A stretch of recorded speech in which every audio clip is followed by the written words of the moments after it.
What's up you guys, welcome to today's video of PK Tech Tips, and it's been so days we haven't made a gaming PC build. So here we are today with a great gaming PC build.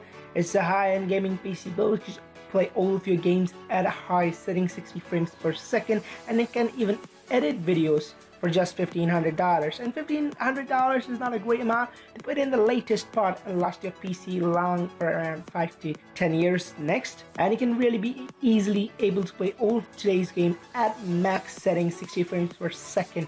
So what are you waiting for? Let's get started. So the first thing we're going for is the CPU, and for the CPU we're going for the AMD Ryzen 1700X. It performs really better than the i7-6800K, which is the Skylake processor, costing you around $370. But for $20 more, it's $390. For $20 more, you're getting almost 10% more performance, means around 30 to 40 frames more. So AMD Ryzen 1700X is clocked at 3.4 GHz, can be overclocked up to 4 GHz. It's an octa-core processor CPU, and it's gonna perform really nice, and its TDP is not that high compared to its performance. Its performance is really high, but the TDP is pretty low. It's gonna be a really nice CPU. You should be looking for gaming and video editing in nowadays condition. So for the CPU, we've gone for the AMD Ryzen 1700X. Moving on to the next one, it is the CPU cooler, and for the CPU cooler, we've gone for the Cooler Master Liquid Pro 280. So we've gone for this because AMD high TDPs, high temperatures, and for high temperatures only fan cooling is not enough. So we're gonna go for a liquid cool, and at the current momentum, liquid cooler's best is Cooler Master Liquid Pro 280. It performs really nice and tempt to keep your CPU temperatures to the lowest possible temperature, to be honest.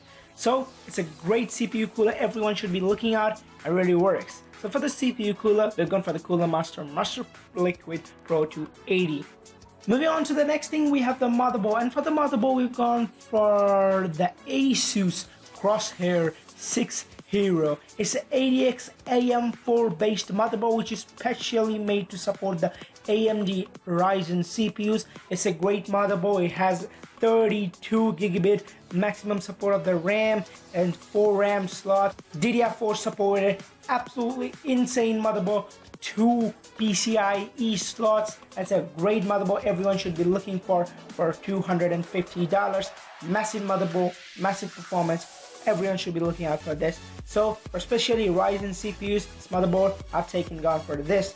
So moving on to the next, we have the RAM, and for the RAM we've gone for the G.SKILL Ripjaw series, 32 gigabits of RAM. It's clocked at 2400 megahertz. It's 8 gigabit sticks of RAM, and it's a really nice RAM because 16 gigabit is enough for gaming, but for high tough video editing 32 gigabit is essential, and some high clocked ones are really good, to be honest. So for the RAM, we've gone for the G.SKILL Ripjaw series, 32 gigabit of RAM. But if you want to just go for the gameplays, gaming, you should just go for 16 gigabit. But if you think you're editing, then you should go for 32 gigabit for sure. Moving on to the storage, we have the Crucial MX300 524 gigabit 2.5 inches SSD for your special games and boot system, so that they can boot very nicely, and your boot system is going to work nice, and performance of your PC overall once is going to go pretty much well.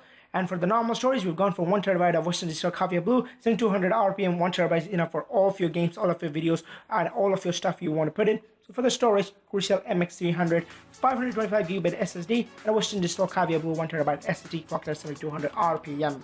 Moving on, next we have the graphics card video card EVGA GeForce GTX 1050 Ti 4 gigabit version. We've gone for GTX 1050 Ti because 1050 was pretty much good, but 1050 Ti is pretty much awesome, to be honest. 1060, 1070, 1080 Ti are pretty much costlier but don't give that much performance. But 1050 Ti, being a pretty much low priced ones, give a very nice performance, a decent amount of performance for playing all of the games at 60 frames per second and editing videos pretty much nicely, because you have a good support of RAM, with good support of processor, so you don't need a great GPU for your editing. But for gaming, it's just awesome. We've gone for the GeForce GTX 1050 Ti 4 gigabit EVGA video card. Moving on to the next, we have the case, and for the case we've gone for the Corsair Crystal 460X case. We've gone for this because it's a very nice one-side glass panel RGB case. It looks really good. It's a mid-tower case and I loved it when I saw it. It was just awesome with RGB supporting, and the fans with lightning are just awesome for seeing. So it's just awesome case. I'm just great to see this, and that's why I've gone for this, because it's really nice looks and it's great, to be honest. So for the case, we've gone for the Corsair Crystal 460X. Now moving on to the last one, that's the power supply. It's an EVGA 500 watt, because you don't need more than 500 watt for this build, guys. So guys, if you did like this video, hit that like button. If you didn't, hit the dislike button and subscribe for more videos like this.